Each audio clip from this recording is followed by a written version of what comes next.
Brilliant. Well, thanks so much, Helen, and good morning, everyone. It's a pleasure to be here. As Helen said, I'm Liz St. Louis. I'm our Director of Smart Cities at Sunderland City Council, and just to talk you through a little bit of our journey to date. We started our journey about 7 years ago now, working as a city council, but with our health, education and business partners across the city. Together, we had huge digital ambitions, but unfortunately, we didn't have any digital infrastructure in the city in which to start to deliver those digital ambitions. So we set off to try and do that at scale. One of the first things we did was develop our smart city model. Some on the call may have already seen this, but basically really simple, a network of networks putting in that underpinning connectivity in which then we could start to layer a whole host of devices, solutions, applications, sensors, upon which all that really valuable data would start to flow into what we call our Smart City Operations Centre, so we can deliver a whole host of use cases. And we are in the northeast of England, and we do sadly have one of the most deprived regions when it comes to digital exclusion. So leaving no one and nowhere behind has always been incredibly important to us. And with having an ambition like this, we knew we couldn't do it alone. We knew we needed a partner. So in September 2021, we awarded a 20-year strategic partnerships to Bolden Networks. My very close colleague Danny's on the call today to talk a bit more, so I'm not going to steal his thunder. But basically, it's a first of its kind here in the UK. It's 20 years. It's joint investment together, joint reward, joint risk, of course. These things are always a little bit risky. But what's really important for me and for my public sector colleagues on the call, what this is a 20-year legally compliant procurement framework. So I can buy any networks or any digital or data solutions that sit on those networks through the JV outside of my normal public sector procurement rules. Danny, I'm sure, will talk to us more about that. So together we've started to build out that model, a whole network of networks, our own fibre spine, all kinds of wireless networking capability that really is now heavily deployed across the city and providing so much benefit for our residents. And that's really what I'm here to talk about today. So for free Wi-Fi, it's as easy as 1, 2, 3 for our residents to jump on. We do see in excess of 300,000 connections every month. We are linked to our universities as well, so our EduRoam students can traverse seamlessly. And what you see there is the figures now in terms of connectivity. And the one that we're really proud of actually is the full fibre to premise. When we started our journey, less than 1%. Here today, sat at 86.3%, and that's higher now than the national average. But of course, we always say the underpinning connectivities are just a means to an end. So we've now started to deliver out a whole host of digital solutions. And I'll just talk you through 3 baskets of these. The first, public sector reform, very close to my heart, particularly with ever increasing budget pressures. So a whole host of what we call Internet of Things solutions, things like air quality sensors, traffic and motion sensors, bin sensors. We've got solutions to help us with surface water flooding, with winter gritting, with life buoys, etc. We've also got mold and damp in a number of our council properties now, which is really important to help keep those properties safe. Of course, all the time, increasing productivity of workers across the council, reducing that need to travel, so lowering our carbon footprint, of course, improving safety and enabling that all-important evidence-based decision-making. Another basket we always work in is stronger and more inclusive communities. So again, we've delivered out a whole host of digital solutions on those networks. So things like smart play equipment, really important to help keep children active and tackle childhood obesity levels. We now up to, actually, I've just seen the latest figures, 7,400 homes connected in some form with assistive technologies now, helping to keep vulnerable and elderly people safe and well at home. And a big initiative we're working on with Bolden at the moment is public safety. So we are starting to deploy now across the city 5G enabled camera technology and that all important advanced video analytics now, so we can help keep our communities safe.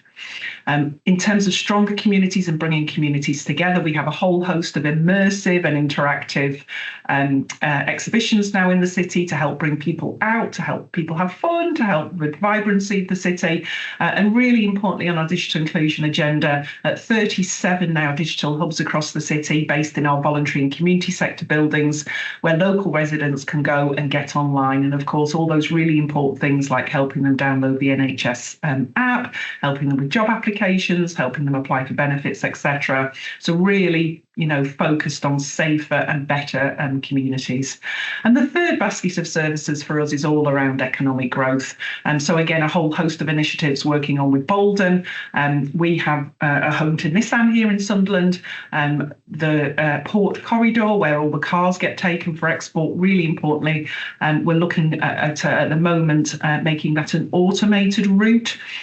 We've done a whole host of agri-tech trials, and they're now in being at our Newcastle University's smart ports. So again, using a 5G network for things like PP detection.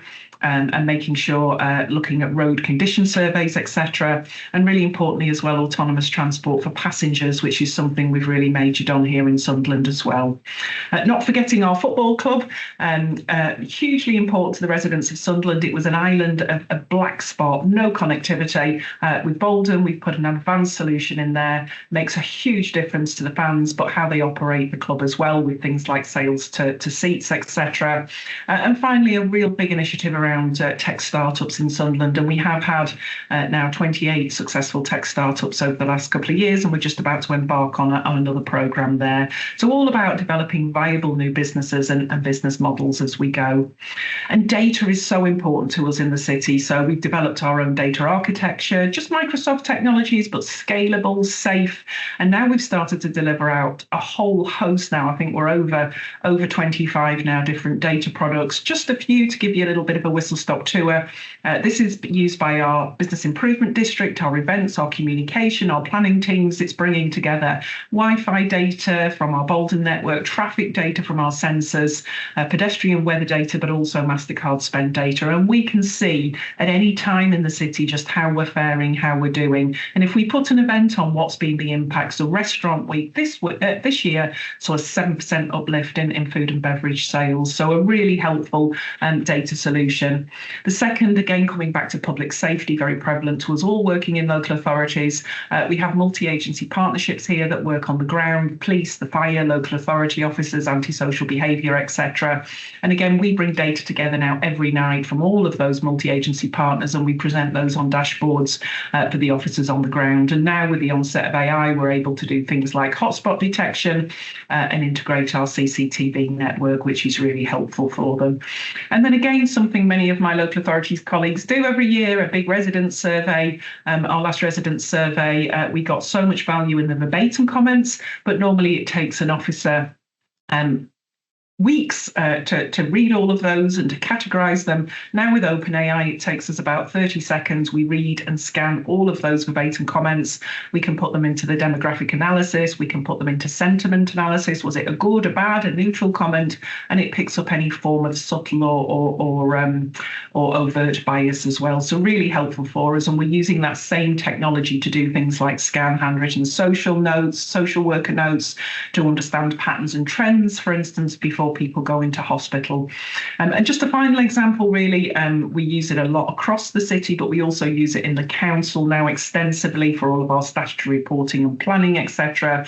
And this is just all of our workforce data, which is in our quite antiquated SAP system, but we can pull that out now and present that for managers across the board. And this refreshes every night, so we've got up-to-date information, which is really helpful.